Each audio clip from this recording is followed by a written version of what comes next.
അഹിംസയിൽ നിന്നുകൊണ്ട് സൂര്യൻ അസ്തമിക്കാത്ത സാമ്രാജ്യത്വത്തിന്റെ അധിപന്മാരായ ബ്രിട്ടീഷുകാരെ കെട്ടുകെട്ടിച്ചതിന്റെ പേരിൽ ലോകം അഭിമാനിക്കുന്ന ഒരു വ്യക്തിത്വത്തെ കുറിച്ച് ആ രാജ്യത്തിന്റെ ഒരു പ്രധാനമന്ത്രി പറയുന്നതാണ് നമ്മൾ അത്ഭുതപ്പെടുന്നത്. 1982 സിനിമാ കഥയിലെ ഒരു നായകനായി ഒരു രാജ്യത്തിന്റെ രാഷ്ട്രപിതാവിനെ പ്രതിഷ്ഠിക്കുന്ന ഒരു പ്രധാനമന്ത്രി ജീവിക്കുന്ന നാട്ടിലാണ് നമ്മൾ ജീവിക്കുന്നത്. എത്ര അസ്സലാമു അലൈക്കും അൽഹംദുലില്ലാഹി റബ്ബിൽ ആലമീൻ വസ്സലാത്തു വസ്സലാമു അലാ റസൂലിഹിൽ അമീൻ വഅലാ ആലിഹി വസഹ്ബിഹി അജ്മഈൻ അമ്മാ ബഅദ്. ബഹുമാന്യനായ അധ്യക്ഷൻ എം എ അബ്ദുൽ അസീസ് സാഹിബ്, വേദിയിൽ ഉപവിഷ്ടരായ മറ്റു ജനപ്രതിനിധികൾ, മത രാഷ്ട്രീയ സാമൂഹ്യ രംഗത്ത് പ്രവർത്തിക്കുന്ന പ്രിയപ്പെട്ട വിശിഷ്ട വ്യക്തിത്വങ്ങൾ, സമാദരണീയരായ രക്ഷിതാക്കളെ, സ്നേഹം നിറഞ്ഞ സഹോദരി സഹോദരന്മാരെ, വളരെ സന്തോഷത്തോടു കൂടിയാണ്, ആഹ്ലാദത്തോടു കൂടിയാണ് ഈ പ്രദേശവാസികളും ഇതിൻ്റെ സംഘാടകരും ഇവിടെ ഒരുമിച്ച് കൂടിയിട്ടുള്ളത്. ഒരു പ്രദേശത്തെ വിദ്യാഭ്യാസ രംഗത്ത് ഒരുപാട് പ്രതീക്ഷ നൽകുന്ന ഒരു സ്ഥാപനത്തിന് തുടക്കം കുറിക്കുന്നു എന്ന് പറയുന്നത് ആ പ്രദേശത്തിൻ്റെ വളർച്ചയുടെയും ആ പ്രദേശത്തെ സാമൂഹ്യ വളർച്ചയുടെയും രാജ്യത്തിൻ്റെ തന്നെ പുരോഗതിയുടെയും അടയാളമായിട്ടാണ് നമ്മൾ കാണുന്നത്.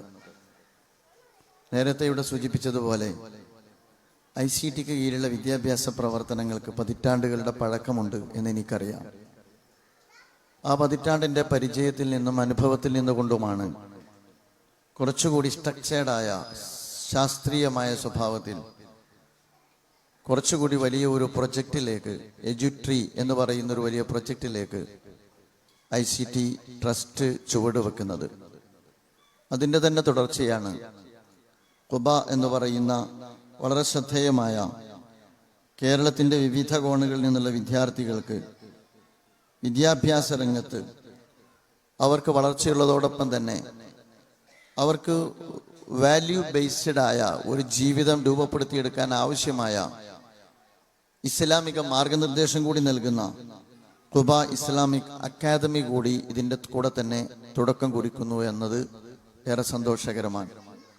ഈ രണ്ട് സംവിധാനങ്ങളും ഞാൻ മനസ്സിലാക്കുന്നത് നേരത്തെ തുടങ്ങിയതിൻ്റെ ഏറ്റവും ആരോഗ്യകരമായ തുടർച്ചയും വികാസവുമാണ്. അതോടൊപ്പം തന്നെ വലിയ സ്വപ്നങ്ങൾ കണ്ടുകൊണ്ടുള്ള ശ്രദ്ധേയമായ ചുവടുവെപ്പാണ്. അല്ലാഹു സുബ്ഹാനഹു വ തആല അനുഗ്രഹിക്കുമാറാകട്ടെ എന്ന് പ്രാർത്ഥിക്കുകയാണ്. നമുക്കെല്ലാവർക്കും അറിയാവുന്നതുപോലെ ജമാഅത്തെ ഇസ്ലാമിയെ സംബന്ധിച്ചിടത്തോളം ഒരുപാട് മേഖലകളിൽ ഇടപെട്ടുകൊണ്ടിരിക്കുന്ന ഒരു പ്രസ്ഥാനമാണ്. സാമൂഹ്യ രംഗത്ത്, രാഷ്ട്രീയ രംഗത്ത്, ചാരിറ്റി രംഗത്ത്, അതുപോലെ തന്നെ സമൂഹത്തെ എംപവർ ചെയ്യുന്ന വിവിധ മേഖലകളിൽ ഇടപെട്ടുകൊണ്ടിരിക്കുന്ന ഒരു കൊച്ചു മൂവ്മെൻ്റാണ്. അതിൽ വളരെ പ്രധാനപ്പെട്ട ഒരു മേഖലയാണ് എഡ്യൂക്കേഷൻ എന്ന് പറയുന്നത്. പതിറ്റാണ്ടുകളുടെ പഴക്കം എഡ്യൂക്കേഷൻ രംഗത്തുള്ള ഇടപെടലുകൾക്കുണ്ട്. എന്തുകൊണ്ടാണ് എഡ്യൂക്കേഷൻ രംഗത്ത് ഇടപെടുന്നത് എന്ന് ചോദിച്ചാൽ, ഒരു സാമൂഹ്യ രംഗത്ത് ഇടപെടുന്ന ഒരു വിഭാഗത്തെ സംബന്ധിച്ചിടത്തോളം, സാമൂഹ്യ വളർച്ച ലക്ഷ്യം വെക്കുന്ന ഒരു ജനവിഭാഗത്തെ സംബന്ധിച്ചിടത്തോളം വിദ്യാഭ്യാസ രംഗത്ത് കൂടി ഇടപെട്ടുകൊണ്ട് മാത്രമേ ആ ലക്ഷ്യം സാധ്യമാകൂ എന്നുള്ള തിരിച്ചറിവിൽ നിന്നുകൊണ്ടാണ് ഒരു നല്ല സമൂഹത്തെ രൂപപ്പെടുത്തിയെടുക്കാൻ കഴിയുന്ന, ഒരു നല്ല സമൂഹത്തെ രൂപപ്പെടുത്തിയെടുക്കണമെന്ന് ആഗ്രഹിക്കുന്ന ഒരു മൂവ്മെന്റ്, ആ നല്ല സമൂഹത്തെ രൂപപ്പെടുത്തിയെടുക്കാൻ ഏറ്റവും സഹായകമായ വിദ്യാഭ്യാസവുമായി ബന്ധപ്പെട്ട് തന്നെ അതിൻ്റെ പ്രവർത്തനങ്ങളെ തുടക്കം മുതൽ തന്നെ ശ്രദ്ധിച്ചു പോകുന്നത് എന്ന് നിങ്ങൾക്ക് കാണാവുന്നതാണ്. ഇന്ന് എഡ്യൂക്കേഷൻ എന്ന് പറയുന്നത് ഇൻഡസ്ട്രിയാണ്. ഇന്ന് ഹെൽത്ത് എന്ന് പറയുന്നത് ഇൻഡസ്ട്രിയാണ്. എല്ലാം പണമുണ്ടാക്കാനുള്ള ഒരു വഴിയായി മാത്രം മാറിക്കൊണ്ടിരിക്കുന്ന ഒരു കാലത്താണ് നമ്മൾ ജീവിച്ചു കൊണ്ടിരിക്കുന്നത്. മാത്രമല്ല, എഡ്യൂക്കേഷനിൽ നമ്മുടെ ആളുകൾ എൻഗേജ് ചെയ്യുന്നതും കരിയർ ഓറിയന്റഡ് ആയിട്ട് മാത്രമാണ്. ഒരു ഇൻഡസ്ട്രിക്ക് അപ്പുറം, സാമ്പത്തിക താല്പര്യത്തിനപ്പുറം നമ്മുടെ നാടിനും നമ്മുടെ സമൂഹത്തിനും നമ്മുടെ രാജ്യത്തിനും ഉപകാരപ്പെടുന്ന ഒരു നല്ല തലമുറയെ വളർത്തിയെടുക്കുക എന്ന് പറയുന്നത് കൂടിയാണ് സവിശേഷമായി ഇതുപോലുള്ള സ്ഥാപനങ്ങൾക്ക് നിർവഹിക്കാനുള്ള ദൗത്യം എന്ന് നമുക്കറിയാവുന്ന കാര്യമാണ്. എന്തുകൊണ്ട് ധാരാളം വിദ്യാഭ്യാസ സ്ഥാപനങ്ങൾ നമ്മുടെ നാട്ടിലുണ്ട്. പൊതുവിദ്യാഭ്യാസ സ്ഥാപനങ്ങൾ പഴയതുപോലെയല്ല, വളരെ കാര്യക്ഷമമാണ്. അൽഹംദുലില്ലാഹ്, അതിൽ ഒരുപാട് മുന്നോട്ട് പോകുവാൻ നമ്മുടെ സമൂഹത്തിന് സാധിച്ചിട്ടുണ്ട്. എന്നിട്ടും എന്തിനാണ് ഇതുപോലുള്ള സ്ഥാപനങ്ങൾ എന്ന് ചോദിച്ചാൽ, അത്തരം സ്ഥാപനങ്ങൾ ഉണ്ടായിരിക്കെ തന്നെ സവിശേഷമായി ഒരു നവസമൂഹത്തെ വളർത്തിയെടുക്കുന്നതിന് കൂടുതൽ സംഭാവനകൾ അർപ്പിക്കുവാൻ ഇതുപോലുള്ള സ്ഥാപനങ്ങൾക്ക് കഴിയും എന്ന ആത്മവിശ്വാസത്തിൽ നിന്നുകൊണ്ടാണ് ഇത്തരത്തിലുള്ള സ്ഥാപനങ്ങൾക്ക് തുടക്കം കുറിക്കുന്നത്. നമുക്കറിയാം, വിദ്യാഭ്യാസം എന്ന് പറയുന്നത് വ്യക്തിയുടെ വളർച്ചയ്ക്ക്, സമൂഹത്തിന്റെ വളർച്ചയ്ക്ക്, രാജ്യത്തിന്റെ പുരോഗതിക്ക്, ഒരു രാജ്യത്തിന്റെ സംസ്കാരം രൂപപ്പെടുത്തുന്നിടത്ത്, ഒരു രാജ്യത്തിന്റെ ക്യാരക്ടർ, ഒരു സമൂഹത്തിന്റെ ക്യാരക്ടർ രൂപപ്പെടുത്തുന്നിടത്ത്, ഒരു നാട്ടിൽ വളർന്നു വന്നുകൊണ്ടിരിക്കുന്ന നാഗരികതയെ പുഷ്ടിപ്പെടുത്തുന്നിടത്ത് എല്ലാം സുപ്രധാനമായ പങ്ക് നിർവഹിക്കുന്ന ഒന്നാണ് എഡ്യൂക്കേഷൻ എന്ന് പറയുന്നത്. നമ്മൾ പലപ്പോഴും നാട്ടിൽ നിറഞ്ഞാടുന്ന സാമൂഹ്യ തിന്മയെക്കുറിച്ച് പരിതപിക്കാറുണ്ട്, പരിഭവപ്പെടാറുണ്ട്. നമ്മൾ കുറച്ചു കാലങ്ങളായി പത്രകോളങ്ങൾ എടുത്ത് പരിശോധിച്ചു നോക്കുമ്പോൾ വിദ്യാസമ്പന്നരായ ആളുകളിൽ നിന്ന് തന്നെ വന്നുകൊണ്ടിരിക്കുന്ന അവിവേകങ്ങൾ എന്ന് പറഞ്ഞുകൂടെ ക്രിമിനൽ കുറ്റകൃത്യങ്ങൾ നമ്മെ അത്ഭുതപ്പെടുത്താറുണ്ട്. സ്വന്തം അച്ഛനെ വരെ വധിക്കാൻ മടിക്കാത്ത, ഉമ്മയെ കഴുത്തു ധരിച്ച് കൊല്ലാൻ മടിക്കാത്ത, അതുപോലെ തന്നെ പണത്തിന് വേണ്ടി മറ്റെല്ലാം ഉപേക്ഷിച്ച് മറ്റു പല വഴികളും സ്വീകരിക്കുന്ന, ജീവിതത്തിൽ മനസാക്ഷിക്ക് യോജിക്കാൻ കഴിയാത്ത ഒരുപാട് കുറ്റകൃത്യങ്ങൾ കണ്ടുകൊണ്ടാണ് നമ്മൾ നമ്മുടെ നാട്ടിൽ ജീവിക്കുന്നത്. ഇതിന്റെ അടിസ്ഥാനം നമ്മൾ പരതുന്ന ഘട്ടത്തിൽ വിദ്യാഭ്യാസമില്ലാത്തവരല്ല ഇത് ചെയ്യുന്നത്. നിങ്ങൾ കുറ്റകൃത്യങ്ങളുടെ അളവെടുത്ത് പരിശോധിച്ച് നോക്ക്. നമ്മുടെ നാട്ടിൽ നടന്നുകൊണ്ടിരിക്കുന്ന വൻ ക്രിമിനൽ കുറ്റങ്ങൾ നിങ്ങളെടുത്ത് പരിശോധിച്ച് നോക്ക്. ഒരു തലം എന്ന് പറയുന്നത് നമുക്ക് ഒരുപാട് ആളുകളെ, പല ചേരികളെ കേന്ദ്രീകരിച്ചുകൊണ്ട് നമുക്ക് അത്തരത്തിലുള്ള സംഭവങ്ങൾ കാണാൻ കഴിയും. അവിടെ മാത്രമല്ല, നിങ്ങൾ ആദിവാസികളിൽ നിങ്ങൾക്ക് കാണാൻ കഴിയില്ല, പിന്നാക്ക സമൂഹത്തിൽ നിങ്ങൾക്ക് കാണാൻ കഴിയില്ല. അതിനെയൊക്കെ മറികടക്കുന്ന സ്വഭാവത്തിൽ, വളരെ ശാസ്ത്രീയമായ സ്വഭാവത്തിൽ കുറ്റകൃത്യങ്ങൾ നമ്മുടെ രാജ്യത്ത് നടമാടിക്കൊണ്ടിരിക്കുന്ന ഒരു കാലത്താണ് നമ്മൾ ജീവിക്കുന്നത്. അതുകൊണ്ട് നമ്മുടെ വിദ്യാഭ്യാസ ഫ്രെയിംവർക്കിന്, കരിക്കുലം ഫ്രെയിംവർക്കിന് അപ്പുറത്തും ഒരു നല്ല മനുഷ്യനെ, ഒരു നല്ല സമൂഹത്തെ, അതുപോലെ തന്നെ മൂല്യവത്തായ ഒരു ജനതയെ രൂപപ്പെടുത്തിയെടുക്കുക എന്ന ഉദ്ദേശത്തോടു കൂടിയാണ് തീർച്ചയായിട്ടും ICTയുടെ നേതൃത്വത്തിലുള്ള ഈ വിദ്യാഭ്യാസ പ്രവർത്തനങ്ങൾക്ക് തുടക്കം കുറിക്കുന്നത്. നമുക്കറിയാം, നമ്മുടെ രാജ്യത്തെ സംബന്ധിച്ചിടത്തോളം അതിന്റെ അഭാവം നമ്മൾ അനുഭവിച്ചു കൊണ്ടേയിരിക്കുന്നുണ്ട്. ഇസ്ലാമിനെ സംബന്ധിച്ചിടത്തോളം തന്നെ വിദ്യാഭ്യാസത്തെ കുറിച്ച് പറയുന്നത് അത് ദൈവത്തിന്റെ മാർഗത്തിലേക്കുള്ള, അല്ലെങ്കിൽ മൻ ഹറജ തലഫി തലബിൽ ഇൽമി ഫഹുവ ഫീ സബീലില്ലാഹ്, ദൈവമാർഗത്തിലുള്ള പ്രവർത്തനമാണ് എന്നാണ് വിദ്യാഭ്യാസത്തെ കുറിച്ച് പറയുന്നത്.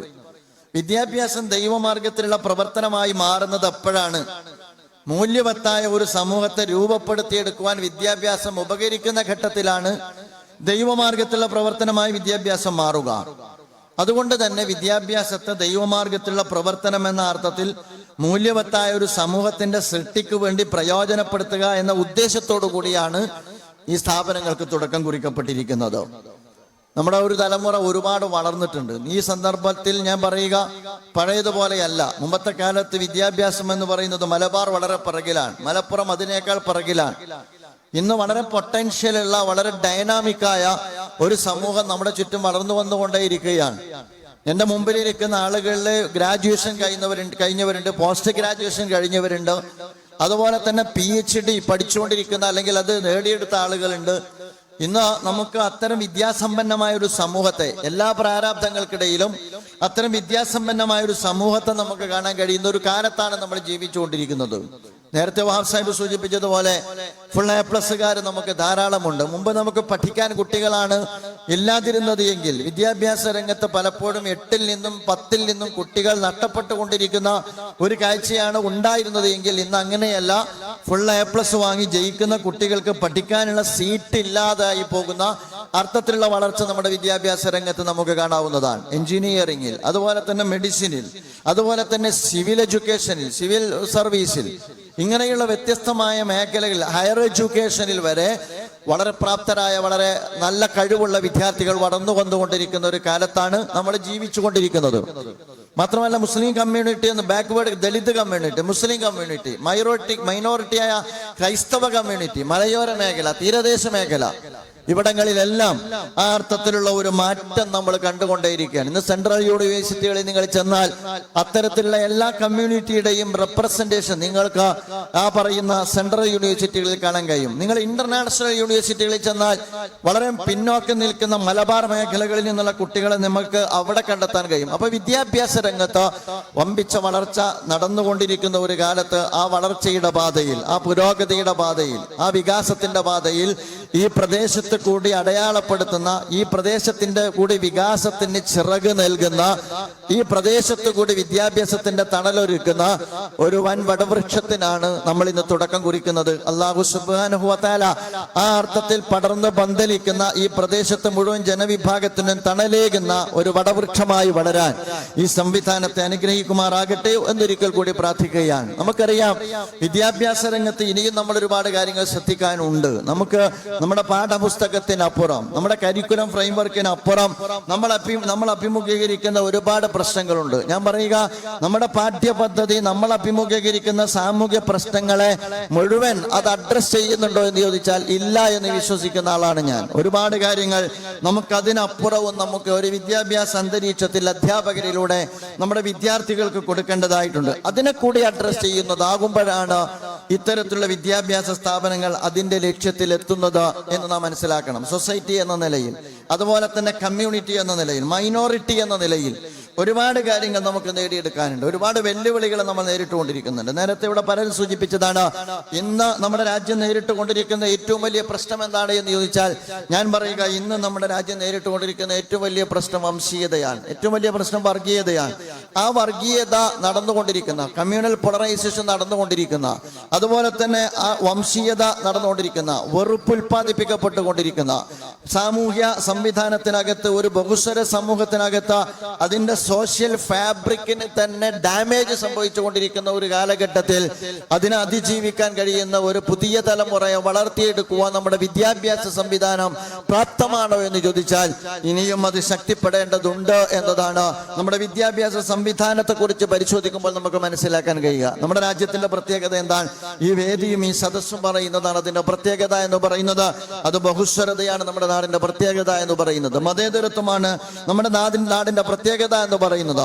ആ മതേതര സംവിധാനത്തിനകത്താണ് പോളറൈസേഷൻ സംഭവിച്ചുകൊണ്ടിരിക്കുന്നത്. മതേതരത്വം എന്ന് പറയുന്നത് തിയറട്ടിക്കലായിട്ടല്ല ഞാൻ മതേതരത്വത്തെ കുറിച്ച് നിങ്ങളോട് സംസാരിക്കുന്നത്. മതേതരത്വം എന്ന് പറയുന്നത് യൂറോപ്പിൽ നിന്ന് 19-ാം നൂറ്റാണ്ടിൽ നവോത്ഥാനത്തിന്റെ ഭാഗമായിട്ട് ഇന്ത്യയിലേക്ക് നമ്മൾ കൊണ്ടുവന്ന ഒരാശയം എന്ന അർത്ഥത്തിലുമല്ല ഞാൻ മതേതരത്വത്തെ കുറിച്ച് സംസാരിക്കുന്നത്. നമ്മുടെ നാട്ടിൽ മതേതരത്വം എന്ന് പറയുന്നത് നമ്മുടെ ചായക്കടയിൽ നിന്ന് രൂപപ്പെട്ടു വന്നതാണ്, നമ്മുടെ കൃഷിയിടങ്ങളിൽ നിന്ന് രൂപപ്പെട്ടു വന്നതാണ്, നമ്മുടെ അങ്ങാടികളിൽ നിന്ന് രൂപപ്പെട്ടു വന്നതാണ്, അതുപോലെ തന്നെ നമ്മുടെ ആഘോഷങ്ങളിൽ നിന്ന് രൂപപ്പെട്ടു വന്നതാണ്, നമ്മുടെ വിദ്യാലയങ്ങളിൽ നിന്ന് രൂപപ്പെട്ടു വന്നതാണ്. എൻ്റെ അപ്പുറത്ത് സുരേഷും എൻ്റെ അപ്പുറത്ത് ജോസഫും, അതുപോലെ തന്നെ എന്നെ പഠിപ്പിക്കുന്ന അധ്യാപകന്മാരിൽ നിന്ന് തോമസും അതുപോലെ തന്നെ രാഘവനും എല്ലാവരും ചേർന്ന് നമ്മൾ ജീവിതം കൊണ്ട് പ്രയത്നിച്ച് രൂപപ്പെടുത്തിയെടുത്തതിന്റെ പേരായിട്ടാണ് ഞാൻ മതേതരത്വത്തെ പേരിട്ട് വിളിക്കാൻ ആഗ്രഹിക്കുന്നത്. പാശ്ചാത്യൻ നമുക്ക് നൽകുന്ന തിയറിറ്റിക്കൽ സെക്യുലറിസത്തിനപ്പുറം ഇന്ത്യ രാജ്യത്ത് നമ്മളെല്ലാവരും ജീവിച്ച് രൂപപ്പെടുത്തിയെടുത്ത ഒരു മതേതരത്വം എന്ന് പറയുന്ന ഒരു ആശയമുണ്ട്.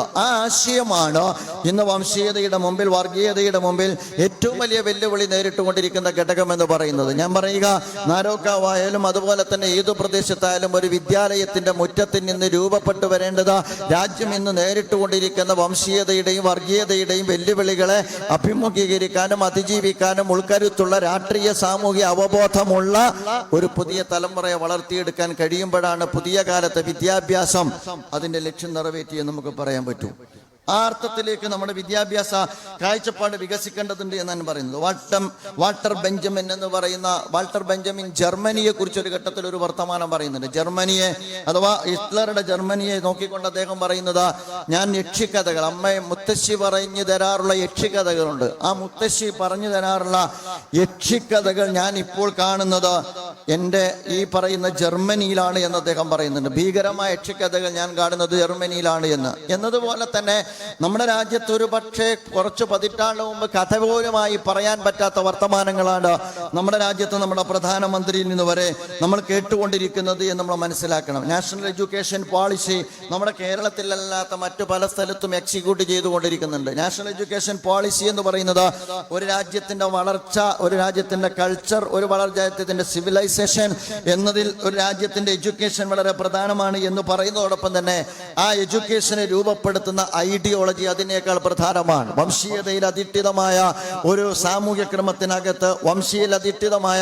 ഒരു ഐഡിയോളജിക്കകത്ത് നിന്ന് രൂപപ്പെട്ടു വന്നുകൊണ്ടിരിക്കുന്ന ഒരു എഡ്യൂക്കേഷൻ പോളിസി എന്ന് പറയുന്നത് രാജ്യത്തെ സംബന്ധിച്ചിടത്തോളം രാജ്യം നിലനിർത്തി പോരുന്ന പാരമ്പര്യത്തെയും പൈതൃകത്തെയും വെല്ലുവിളിക്കുന്ന ഒരുപാട് മാർഗനിർദ്ദേശത്തോടു കൂടിയുള്ളതാണ്. അതുകൊണ്ടാണ് നാഷണൽ എഡ്യൂക്കേഷൻ പോളിസി നടപ്പാക്കുന്ന അതിന്റെ വക്താക്കൾ അതുമായി ബന്ധപ്പെട്ട് പറഞ്ഞത് 60% ഞങ്ങൾ ഞങ്ങളുടെ ദൗത്യം പൂർത്തീകരിച്ചു എന്നുള്ളതാണ്. അഥവാ കുഞ്ഞുമക്കൾ, കുഞ്ഞു ഹൃദയങ്ങളിൽ അവരുദ്ദേശിക്കുന്ന ആശയത്തെ സുന്ദരമായിട്ട് അവർക്ക് കരുപ്പിടിപ്പിക്കാനുള്ള അവസരം കൂടിയാണ് വിദ്യാഭ്യാസം എന്ന് പറയുന്നത്. അപ്പോൾ ഒരു ബഹുസ്വര സമൂഹത്തിനകത്ത് ആ ബഹുസ്വര സമൂഹത്തിന്റെ ബഹുസ്വര മൂല്യങ്ങളെ കൂടി ചേർത്ത് നിർത്തി മൂല്യവത്തായ ഒരു സമൂഹത്തെ വാർത്തെടുക്കുന്നതിന് മുമ്പേ നമുക്കൊരുപാട് വെല്ലുവിളികളുണ്ട്. ആ വെല്ലുവിളി കൂടി അഭിമുഖീകരിക്കുന്നതും അതിജീവിക്കുന്നതുമായിരിക്കണം യഥാർത്ഥത്തിൽ നമ്മുടെ വിദ്യാഭ്യാസം എന്ന് പറയുന്നത്. വാൾട്ടർ ബെഞ്ചമിൻ തന്നെ മറ്റൊരിക്കൽ പറയുകയുണ്ടായി, ശത്രു വിജയിച്ചാൽ മരിച്ചവരെ പോലും വെറുതെ വിടില്ല എന്ന് അദ്ദേഹം പറയുന്നുണ്ട്. ശത്രു വിജയിച്ചാൽ മരിച്ചവരെ പോലും വെറുതെ വിടില്ല, അത് വിജയിച്ചുകൊണ്ടേ ഇരുന്നാലോ എത്രമാത്രം ദൗർഭാഗ്യകരമായി പോവും എന്ന് അദ്ദേഹം പറയുന്നുണ്ട്. അതുതന്നെയാണ് നമ്മുടെ രാജ്യത്ത് ഇന്ന് സംഭവിച്ചുകൊണ്ടിരിക്കുന്നത്. മരിച്ചവർക്ക് പോലും രക്ഷയില്ലാത്ത ഒരു സ്വഭാവത്തിലാണ് കാര്യങ്ങൾ നടന്നുകൊണ്ടിരിക്കുന്നത്. മുഗൾ ചരിത്രത്തെ വെട്ടിമാറ്റിക്കൊണ്ടിരിക്കുകയാണ്. മുഗൾ ചരിത്രം എന്ന് പറഞ്ഞാൽ ഇന്ത്യയുടെ പൈതൃകമാണ്, ഇന്ത്യയുടെ പാരമ്പര്യമാണ്. ഇന്ത്യയിൽ ലോകത്തിന് മുമ്പിൽ തല ഉയർത്തി നിൽക്കുന്ന എടുപ്പുകൾ എന്ന് പറയുന്നത് അവരുടെ കോൺട്രിബ്യൂഷനാണ്. അത് ഈ രാജ്യത്തിന്റെ ഭാഗമാണ്. അതിനെ എടുത്തു മാറ്റുന്ന സ്ഥലനാമങ്ങൾ എടുത്തു മാറ്റുന്ന അലിഗർ യൂണിവേഴ്സിറ്റി എന്ന് പറയുന്നത് അഭിമാന സ്തംഭം എന്ന് പറയാവുന്ന രീതിയിൽ രാജ്യത്തിന്റെ വിദ്യാഭ്യാസ പുരോഗതിയിൽ വലിയ പങ്ക് നിർവഹിച്ച സ്ഥാപനമാണ്. അതിനെപ്പോലും ഹരിനഗർ എന്ന് പറയുന്ന മറ്റൊരു അപരനാമത്തിലേക്ക് മാറ്റിക്കൊണ്ടിരിക്കുന്ന ഒരു കാലത്താണ് നമ്മൾ ജീവിക്കുന്നത്. അബുൽ കലാം ആസാദ് എന്ന് പറയുന്നത് നമ്മൾ ഗാന്ധിജിയെ കുറിച്ച് പറയുന്നത് പോലെ, നെഹ്റുവിനെ കുറിച്ച് പറയുന്നത് പോലെ, രാജ്യത്തിന്റെ സ്വാതന്ത്ര്യ സമര സേനാനികളെ കുറിച്ച് പറയുന്നവരുടെ കൂട്ടത്തിൽ പറയുന്ന ഒരു വ്യക്തിത്വമാണ് അബുൽ കലാം ആസാദ് എന്ന് പറയുന്നത്. അദ്ദേഹം ഒരു ഖുർആൻ വ്യാഖ്യാതാവാണ്, പക്ഷെ അദ്ദേഹം ഒരു സ്വാതന്ത്ര്യ സമര പോരാളിയാണ്. അദ്ദേഹം ഈ രാജ്യത്തിന്റെ ബഹുസ്വരതയ്ക്ക് വേണ്ടി നിലയുറപ്പിച്ച ഒരു വ്യക്തിത്വമാണ്. അദ്ദേഹത്തോട് ഒരു ഘട്ടത്തിൽ അദ്ദേഹം പറയുന്നുണ്ട്, സ്വർഗത്തിൽ നിന്നൊരു മാലാഖ വന്ന്, അബുൽ കലാം ആസാദ് പറയുന്നുണ്ട്, സ്വർഗത്തിൽ നിന്നൊരു മാലാഖ വന്ന് എന്നോട് കുത്തുബ് മിനാർ, ചാർമിനാറിന്റെ മുകളിൽ നിന്നുകൊണ്ട് എന്നോട് ചോദിക്കുകയാണ്, അങ്ങ് ഈ രാജ്യത്തിന്റെ സ്വരാജ്യമാണോ അതല്ല ഹിന്ദു മുസ്ലിം ഐക്യമാണോ സൗഹൃദമാണോ അങ്ങക്ക് ആവശ്യമെന്ന് ചോദിച്ചാൽ ഞാൻ പറയും എനിക്ക് വേണ്ടത് ഈ രാജ്യത്ത് ഹിന്ദു മുസ്ലിം സൗഹൃദമാണ് എന്ന്. എന്നിട്ട് അദ്ദേഹം പറയുന്നുണ്ട്, രാജ്യത്തിന്റെ സ്വരാജ്യ സ്വാതന്ത്ര്യം എന്ന് പറയുന്നത് ഞാൻ നേടിയെടുത്തിട്ടില്ലെങ്കിലും എന്റെ പിൽക്കാല തലമുറ അത് ബ്രിട്ടീഷുകാരന്റെ കയ്യിൽ നിന്ന് ചോദിച്ചു വാങ്ങും എന്ന ആത്മവിശ്വാസം എനിക്കുണ്ട്. പക്ഷേ ഹിന്ദു മുസ്ലിം സൗഹൃദം എന്ന് പറയുന്നത് തകർക്കപ്പെട്ട് കഴിഞ്ഞാൽ എനിക്കല്ല നൂറ്റാണ്ടുകൾക്ക് പോലും ഒരു തലമുറക്ക് അത് തിരിച്ചു പിടിക്കാൻ കഴിയില്ല എന്ന് അബുൽ കലാം ആസാദ് പറയുന്നുണ്ട്. ആ അബുൽ കലാം ആസാദിനെ ചരിത്രത്തിൽ നിന്ന് വെട്ടിമാറ്റുന്ന വിദ്യാഭ്യാസ സിസ്റ്റത്തിലേക്ക് നമ്മൾ പോകുമ്പോഴാണ് നേരത്തെ അബുൽ കലാം ആസാദിനെ തന്നെ എനിക്ക് ഉദ്ധരിക്കേണ്ടി വരുന്നത്. നൂറ്റാണ്ടുകൾക്ക് കൊണ്ട് തിരിച്ചു പിടിക്കാൻ കഴിയാത്ത പോളറൈസേഷനിലേക്ക് നമ്മുടെ രാജ്യം പോകും എന്നുള്ളത് കൊണ്ടാണ്. അതുകൊണ്ടാണ് ഇസ്ലാമിക പ്രസ്ഥാനത്തെ സംബന്ധിച്ചിടത്തോളം, ICT പോലെ ട്രസ്റ്റുകളെ സംബന്ധിച്ചിടത്തോളം വിദ്യാഭ്യാസത്തിന്റെ മൂല്യവൽക്കരണം എന്ന് പറയുന്നത് രാഷ്ട്രീയാവബോധത്തോടെയും സാമൂഹ്യ അവബോധത്തോടെയും ഈ രാജ്യത്തിന്റെ ബഹുസ്വരതയെ ഉൾക്കൊണ്ടുകൊണ്ടുമുള്ള ഒരു വിദ്യാഭ്യാസ വിപ്ലവത്തെ കുറിച്ചാണ് യഥാർത്ഥത്തിൽ സംസാരിച്ചു കൊണ്ടിരിക്കുന്നത് എന്നീ സന്ദർഭത്തിൽ സാന്ദർഭികമായി ഉണർത്തുവാൻ ഞാൻ ആഗ്രഹിക്കുകയാണ്. മാത്രം നിങ്ങൾ ആലോചിച്ച് നോക്കുക, ഗാന്ധിജിയെ കുറിച്ച്, രാജ്യത്തിന്റെ രാഷ്ട്രപിതാവാണ് ഗാന്ധിജി എന്ന് പറയുന്നത്. രാഷ്ട്രപിതാവായ ഗാന്ധിജിയെ കുറിച്ച് യഥാർത്ഥ 1982 ഒരു സിനിമാ കഥയിലെ നായകനായിട്ടാണ് ഒരു പ്രധാനമന്ത്രി കാണുന്നത് എങ്കിൽ നിങ്ങൾ ആലോചിച്ച് നോക്കുക, ആരാണ് ഗാന്ധിജി? നമുക്കറിയാം. ആ ഗാന്ധിജിയെ കുറിച്ച് ഒരു പ്രധാനമന്ത്രി പറയുന്നത് 1982 തോന്നുന്നു ആ സിനിമ വന്നത്. 1982 സിനിമാ കഥയിലെ ഒരു നായകനായി ഒരു രാജ്യത്തിന്റെ രാഷ്ട്രപിതാവിനെ പ്രതിഷ്ഠിക്കുന്ന ഒരു പ്രധാനമന്ത്രി ജീവിക്കുന്ന നാട്ടിലാണ് നമ്മൾ ജീവിക്കുന്നത്. എത്രമാത്രം വലിയ വിരോധാഭാസമാണ് നിങ്ങൾ ആലോചിച്ച് നോക്കുക. ഞാൻ ഏതാണ്ട് 72 ജനിച്ച ആളാണ്, പക്ഷെ 10 വയസ്സുള്ള 82 ആ സിനിമയ്ക്ക് മുമ്പ് എന്റെ മനസ്സിൽ ദേശീയ നേതാക്കളെ കുറിച്ച് പറയുന്ന കൂട്ടത്തിൽ പറഞ്ഞു വരാറുള്ള, നമ്മുടെ കുഞ്ഞുനാളിൽ നമ്മൾ സ്കൂളുകളിൽ പഠിക്കുന്ന, വിദ്യാലയങ്ങളിൽ പഠിക്കുന്ന കുട്ടികൾ പകർന്നു തരാറുള്ള അഹിംസയിൽ നിന്നുകൊണ്ട് സൂര്യൻ അസ്തമിക്കാത്ത സാമ്രാജ്യത്വത്തിന്റെ അധിപന്മാരായ ബ്രിട്ടീഷുകാരെ കെട്ടുകെട്ടിച്ചതിന്റെ പേരിൽ ലോകം അഭിമാനിക്കുന്ന ഒരു വ്യക്തിത്വത്തെ കുറിച്ച് ആ രാജ്യത്തിന്റെ ഒരു പ്രധാനമന്ത്രി പറയുന്നതാണ് നമ്മൾ അത്ഭുതപ്പെടുന്നത്. 1982 മറ്റോ വന്ന ഒരു സിനിമയിലെ നായകനെ പോലെ. അതിവിടെയാണ് നമ്മൾ NV കൃഷ്ണവാര്യരുടെ വരികൾ അത്ഭുതപ്പെടുന്നത്. NV കൃഷ്ണവാര്യർ ഒരിക്കൽ പറയുകയുണ്ടായി, അരിവാങ്ങുവാൻ ക്യൂവിൽ തിക്കി നിൽക്കുന്നു ഗാന്ധിജി, അരിവാങ്ങുവാൻ ക്യൂവിൽ തിക്കി നിൽക്കുന്നു ഗാന്ധിജി, അരികെ കൂറ്റൻ കാറിലേറി നീങ്ങുന്നു ഗോഡ്സെ, അരികെ കൂറ്റൻ കാറിലേറി നീങ്ങുന്നു ഗോഡ്സെ. കൂറ്റൻ കാറിലേറി ഗോഡ്സെ സഞ്ചാരം നടത്തുന്ന ഇന്ത്യക്കകത്ത് ഗാന്ധിജി അരിവാങ്ങാൻ നിൽക്കുന്ന ക്യൂവിൽ തിക്കി നിൽക്കേണ്ടി വരുന്നു എന്നത് നമ്മൾ മനസ്സിലാക്കണം. നമ്മുടെ രാജ്യത്തിന്റെ എത്തിപ്പെട്ടിരിക്കുന്ന പതിതാവസ്ഥയാണ്. അതുകൊണ്ട് അതിനെ മറികടക്കാൻ കഴിയുന്ന ഹിന്ദുവിനെയും മുസൽമാനെയും ക്രിസ്ത്യാനിയെയും അവരവരുടെ മതവിശ്വാസങ്ങൾ ഉൾക്കൊണ്ടുകൊണ്ട് തന്നെ ആത്മാഭിമാനത്തോടു കൂടി ഹിന്ദുവിന് ഹിന്ദു ഹൈന്ദവ ദർശനം അനുസരിച്ച, ക്രൈസ്തവൻ അവന്റെ ദർശനം അനുസരിച്ച്, മതമില്ലാത്തവന് മതത്തെ നിരാകരിച്ചുകൊണ്ട് തന്നെ ജീവിക്കാനുള്ള സ്വാതന്ത്ര്യം അനുവദിക്കപ്പെടുന്ന ഒരു ബഹുസ്വര ഇന്ത്യയെ രൂപപ്പെടുത്തുന്നിടത്ത് സഹായകമാകണം നമ്മുടെ എഡ്യൂക്കേഷൻ എന്നുള്ളതാണ്. ഞാൻ മനസ്സിലാക്കുക, ഇന്ത്യയുടെ ഒരു പാരമ്പര്യം എന്ന് പറയുന്നത് മതപരമായ പാരമ്പര്യം കൂടിയാണ്, ആത്മീയമായ പാരമ്പര്യം കൂടിയാണ്. അവിടെ നമുക്ക് പറയാൻ കഴിയുക ബുദ്ധ മതത്തിന്റെ അഹിംസയും അതുപോലെ തന്നെ ഹൈന്ദവ ദർശനത്തിന്റെ സഹിഷ്ണുതയും, ഹിന്ദുത്വയും ഹൈന്ദവ ദർശനവും രണ്ടും രണ്ടാണ്. ഹൈന്ദവ ദർശനത്തിന്റെ സഹിഷ്ണുതയും ക്രൈസ്തവ ദർശനത്തിന്റെ സ്നേഹവും മഹാനായ പ്രവാചകനുടെ ഇസ്ലാം മുന്നോട്ട് വെക്കുന്ന സാഹോദര്യം എന്ന് പറയുന്ന ആശയവും യഥാർത്ഥത്തിൽ സമകാലിക ഇന്ത്യൻ സാമൂഹിക സാഹചര്യത്തിൽ നാം വികസിപ്പിച്ചെടുക്കുകയും വളർത്തിയെടുക്കുകയും മതബോധത്തിനകത്ത് തന്നെ അത് രൂപപ്പെടുത്തി ശക്തിപ്പെടുത്തിയെടുക്കുകയും ചെയ്യേണ്ടതാണ്. മതം എന്ന് പറയുന്നത്, അതുപോലെ തന്നെ മതബോധം എന്ന് പറയുന്നത് മത തീവ്രവാദമല്ല, മതവർഗീയതയല്ല, മതഭീകരതയല്ല. ഇതെല്ലാം നമുക്ക് ഏതാശയത്തിന്റെയും കൂടെ ചേർത്ത് കെട്ടാവുന്നതാണ്. ഞാൻ നേരത്തെ പറഞ്ഞതുപോലെ മഹാനായ ശ്രീബുദ്ധൻ അഹിംസയെ കുറിച്ച് പറഞ്ഞതുപോലെ, ഹൈന്ദവ ദർശനങ്ങളിൽ സഹിഷ്ണുതയെ കുറിച്ച് പറഞ്ഞതുപോലെ, അതുപോലെ തന്നെ ക്രൈസ്തവ ദർശനങ്ങൾ യേശു സ്നേഹത്തെ കുറിച്ച് പറഞ്ഞതുപോലെ, അതുപോലെ തന്നെ ഇസ്ലാം മുന്നോട്ട് വെക്കുന്ന സാഹോദര്യം എന്ന് പറയുന്നത് വംശീയ വിഭജനത്തിന്റെ മറുമരുന്നായി നമ്മുടെ മുമ്പിൽ നിലനിൽക്കുന്നത് പോലെ ഇത്തരം ഉജ്ജ്വലമായ ആശയങ്ങളെ ചേർത്ത് നിർത്തിക്കൊണ്ടുള്ള, അഥവാ മതത്തിന്റെ തന്നെ സാരാംശം മുന്നോട്ട് വെക്കുന്ന ആശയങ്ങളെ ചേർത്ത് നിർത്തിക്കൊണ്ടുള്ള, മനുഷ്യനെ ചേർത്ത് നിർത്തിക്കൊണ്ടുള്ള ഒരു മുന്നോട്ടുള്ള പ്രയാണമാണ് സമകാലിക ഇന്ത്യ നമ്മിൽ നിന്ന് താല്പര്യപ്പെടുന്നത്. ഞാൻ പറയുക, ഈ എഡ്യൂക്കേഷണൽ ഇൻസ്റ്റിറ്റ്യൂഷനിൽ നിന്ന് ഒരു കുട്ടിക്ക് എന്ത് കിട്ടുമെന്ന് ചോദിച്ചാൽ ഒരു ശരാശരി മാതൃകായോഗ്യനായ ഒരു ഇന്ത്യൻ പൗരനാകാനുള്ള എല്ലാ ഗുണവിശേഷണങ്ങളും കിട്ടും എന്ന് ഉറപ്പുവരുത്തുന്നിടത്ത് അതോടൊപ്പം തന്നെ താൻ ഉൾക്കൊള്ളുന്ന ദൈവബോധമുള്ള ഒരു തലമുറയെ വളർത്തിയെടുക്കാൻ കഴിയുമെന്നുള്ളിടത്താണ് ഇത് അതിന്റെ ലക്ഷ്യം പൂർത്തീകരിക്കുക എന്നുകൂടി നമ്മൾ മനസ്സിലാക്കേണ്ടത്. ഞാൻ എല്ലായിടത്തും പറയാറുള്ളത് പോലെ ഒരൊറ്റ കഥ കൂടി പറഞ്ഞാൽ നിർത്താം. വിക്ടർ ഹ്യൂഗോയുടെ നമുക്കറിയാവുന്ന പാവങ്ങൾ എന്ന് പറയുന്ന നോവലിലെ ജീൻ വാൾജീൻ എന്ന് പറയുന്ന ഒരു കഥാപാത്രമുണ്ട്. ജീൻ വാൾജീൻ എന്ന് പറയുന്നത് അദ്ദേഹത്തിന്റെ പങ്കളുടെ മക്കൾ വിശന്നു വലയുമ്പോ, നിരന്തരമായി കരയുമ്പോ, പട്ടിണി കിടക്കുന്നത് സഹിക്കാതെയാകുമ്പോ ജീൻ വാൾജീൻ എന്ന പറയുന്ന കഥാപാത്രം വീട്ടിൽ നിന്നിറങ്ങി ആ വിശപ്പിന്റെ വിളിക്ക് ഉത്തരം നൽകാൻ ഒരു വഴിയുമില്ലാത്തത് കൊണ്ട് തൊട്ടടുത്ത ഒരു ബേക്കറിയിൽ നിന്ന് റൊട്ടി മോഷ്ടിക്കുകയാണ്. റൊട്ടി മോഷ്ടിച്ചതിന്റെ പേരിലാണ് ജീൻ വാൾജീൻ ജയിലിലടക്കപ്പെടുന്നത്. ജയിലിൽ നിന്ന് മോചിപ്പിക്കപ്പെടുമ്പോഴെല്ലാം വീണ്ടും ആ കുട്ടിയുടെ കരച്ചിൽ, ആ കുട്ടികളുടെ കരച്ചിൽ ജീൻ വാൾജീനെ അസ്വസ്ഥപ്പെടുത്തും. വീണ്ടും അദ്ദേഹം മോഷണം നടത്തും, വീണ്ടും അകത്താകും. അങ്ങനെ പലതവണ മോഷണം നടത്തി. മോഷ്ടിച്ചത് കൊട്ടാരം ഉണ്ടാക്കാനായിരുന്നില്ല, മോഷ്ടിച്ചത് കരയുന്ന പൈതങ്ങളുടെ കരച്ചിൽ കേൾക്കാൻ കഴിയാത്തത് കൊണ്ട് അവർക്ക് ആഹാരം എത്തിക്കാൻ അദ്ദേഹം അന്ന് കണ്ട വഴിയായിരുന്നു. അങ്ങനെ 19 വർഷം ജീൻ വാൾജീൻ ജയിൽവാസം അനുഷ്ഠിച്ചു. അത് കഴിഞ്ഞ് പുറത്തിറങ്ങുന്ന ഘട്ടത്തിൽ അദ്ദേഹത്തെ സ്വീകരിക്കാൻ ആരും ഉണ്ടായിരുന്നില്ല. അങ്ങനെ ഒറ്റപ്പെട്ട ജീൻ വാൾജീനെ ഒരു മതപുരോഹിതൻ, ഒരു ക്രൈസ്തവ മതപുരോഹിതൻ കൊണ്ടുപോകുന്നുണ്ട്. എന്നിട്ട് അദ്ദേഹത്തിന്റെ ബിഷപ്പ് ഹൗസിൽ അദ്ദേഹം താമസിപ്പിക്കുന്നുണ്ട്. രാത്രി ഡിന്നറിന്റെ സമയമായി. ഡിന്നർ എടുത്തു വെച്ചോ.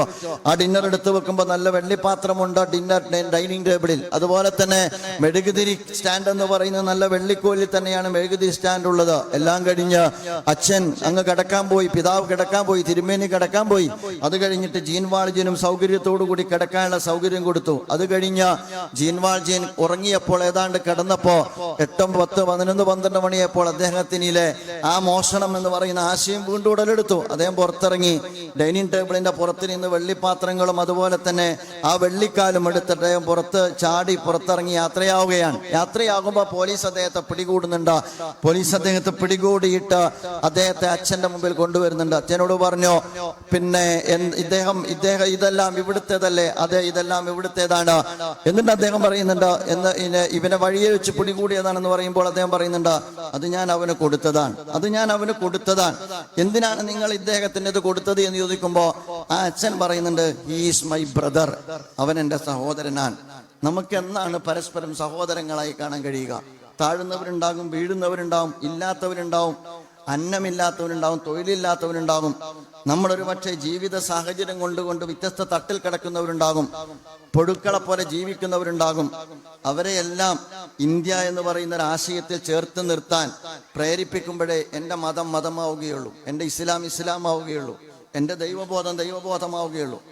ദൈവബോധം എന്ന് പറയുന്നത് അപരനെ അപരവൽക്കരിക്കലല്ല, അപരനെ ചേർത്ത് നിർത്തുന്നതിൻ്റെ പേരാണ് മതം എന്ന് പറയുന്നത്. അവൻ്റെ അന്നമാകാനും അവൻ്റെ വസ്ത്രമാകാനും അവൻ്റെ ദാഹജലമാകാനും അവൻ്റെ മേൽക്കൂരയാകാനും അവൻ്റെ ചികിത്സയാകാനും എന്നിലുള്ള മതബോധം എപ്പോഴാണോ പ്രാപ്തമാകുന്നത് അപ്പോഴാണ് പ്രവാചക പ്രോക്തമായ മതമായി പരിണമിക്കുകയുള്ളൂ എന്ന് നമ്മൾ മനസ്സിലാക്കേണ്ടതാണ്. ഞാൻ അവസാനിപ്പിക്കുകയാണ്. അപ്പോൾ ഈ പറയുന്ന എജൂട്രി ആയാലും അതുപോലെ തന്നെ ഖുബ ഇസ്ലാമിക് അക്കാദമി ആയാലും ഞാൻ പറയുക, അത്തരമൊരു നല്ല സമൂഹത്തിൻ്റെ നന്മയുടെ പ്രതീകങ്ങളെ ഈ മടിത്തട്ടിൽ നിന്ന് സമൂഹത്തിലേക്ക് കൈമാറുന്ന സുന്ദരമായ ഇടങ്ങളാണ്. എനിക്ക് ഉറപ്പുണ്ട് അതിന് പറ്റുന്നൊരു ടീമാണ് ഇതിൻ്റെ പിന്നിലുള്ളത്. ഈ പ്രദേശത്ത് നന്മയുടെ പരിമളം പടർത്തുന്ന അതുപോലെ തന്നെ ഈ പ്രദേശത്ത് സുഹൃതങ്ങൾ പടർത്തുന്ന ഈ പ്രദേശത്തെന്നല്ല ഈ രാജ്യത്തിന് അതിൻ്റെ ഗുണമേന്മയിലും വളർച്ചയിലും അവരുടേതായ കോൺട്രിബ്യൂഷൻ നൽകുന്ന ഒരു മടിത്തട്ടാണ് ഇത് എന്ന് നമ്മൾ മനസ്സിലാക്കുക. വീണ്ടും ഞാൻ പറയുന്നു, നമ്മുടെ പാഠപുസ്തകത്തിനപ്പുറം കടപ്പാടുകളെ ബോധ്യപ്പെടുത്തുന്ന, ബാധ്യതകൾ ഓർമ്മപ്പെടുത്തുന്ന, സാമൂഹ്യ പ്രതിബദ്ധതയെക്കുറിച്ച് ഉത്ബോധിപ്പിക്കുന്ന എൻ്റെ മാതാപിതാക്കളോട് എനിക്ക് കടപ്പാടുണ്ട്. അയൽപ്പക്കത്ത് വിളക്കണഞ്ഞോ വിളക്ക് കൊളുത്തിയോ എന്ന് ശ്രദ്ധിക്കുന്ന, ദുർബലനെ സഹായിക്കുന്ന, മുതിർന്നവരെ ബഹുമാനിക്കുന്ന, കുട്ടികളോട് കാരുണ്യം കാണിക്കുന്ന, ഇങ്ങനെയുള്ള ഒരുപാട് മാനുഷിക മൂല്യങ്ങളെ പാഠപുസ്തകത്തിനപ്പുറമുള്ള ജീവിത പുസ്തകത്തിലേക്ക് എഴുതി ചേർക്കാൻ കഴിയുന്ന, പാഠപുസ്തകത്തിനപ്പുറമുള്ള ജീവിത പുസ്തകത്തിലേക്ക് എഴുതി ചേർക്കാൻ കഴിയുന്ന ഒരു പാഠശാലയാണ് യഥാർത്ഥത്തിൽ നമ്മളിവിടെ തുടക്കം കുറിക്കുന്നത്. തീർച്ചയായിട്ടും അതിൻ്റെ ഗുണം അവരുടെ പാരൻസിന്, മാതാപിതാക്കൾക്ക് കിട്ടും. അതിൻ്റെ ഗുണം അവർ പ്രതിനിധീകരിക്കുന്ന കമ്മ്യൂണിറ്റിക്ക് കിട്ടും. അതിൻ്റെ ഗുണം അവർ പ്രതിനിധീകരിക്കുന്ന സൊസൈറ്റിക്ക് കിട്ടും. അതിൻ്റെ ഗുണം ഈ രാജ്യത്തിന് ലഭിക്കും. അങ്ങനെ തന്നെയാണ് ഇതിൻ്റെ തുടക്കം. ആ അർത്ഥത്തിൽ ഇത് ഉയരട്ടെ, വളരട്ടെ, പടർന്ന് പന്തലിക്കട്ടെ. പടച്ച റബ്ബിന്റെ അനുഗ്രഹം ഈ സംവിധാനത്തിന് മുകളിൽ നിരന്തരമായി ഉണ്ടാകട്ടെ എന്ന് പ്രാർത്ഥിച്ചുകൊണ്ട് ഖുബ ഇസ്ലാമിക് അക്കാദമിയുടെ കൂടി ഉദ്ഘാടന കർമ്മം നിർവഹിച്ചതായി നിങ്ങൾ അറിയിച്ചുകൊണ്ട് ഞാൻ എൻ്റെ വാക്കുകൾക്ക് വിരാമിടുന്നു. വാഹിർ ദഅവാന അൽഹംദുലില്ലാഹി റബ്ബിൽ ആലമീൻ. അസ്സലാമു അലൈക്കും വറഹ്മത്തുള്ളാഹി വബറകാതുഹു.